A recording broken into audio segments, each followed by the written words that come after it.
shared some early findings from a brand new European IDC survey. This was a survey of 500 people, largely business and technology leaders and managers, about AI and business automation adoption in their organizations. We wanted to take the pulse of organizations across Europe regarding the state of automation and AI adoption and implementation. Not necessarily to see how widespread these things are, but to learn more about the detail of how organizations are using them and what their experiences are like. We asked questions about their investment aims, the challenges, benefits, sponsors, influencers, the roles of different kinds of vendors, and issues to do with skills and organization, as well as asking a load of questions that enabled us to find out where people are using different kinds of technologies. And this week, I want to highlight one of the findings from the AI part of our survey. And this was focused on the benefits that organizations receive from their AI implementations.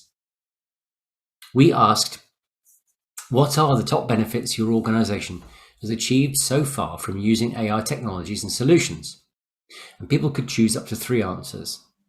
And as you can see, looking at the different benefits people could highlight, it's striking that those relating to the creation of new things, product and service innovation, and new revenue generation, are much lower down the list than benefits that relate more to operational improvement. The most cited benefits are around improving the customer experience, reducing business risk, improved business planning and forecasting, and improved employee effectiveness. It seems from this survey at least that organizations using AI today are primarily using it to help maximize the operational effectiveness of their current business rather than using it to try and build new business. And does this surprise you? I'd love to know what you think. Stay tuned for more survey insights as we continue to work through the data and the analysis. In the next couple of weeks, we'll publish 2 in-depth reports providing our key findings from both the AI and the automation parts of the survey.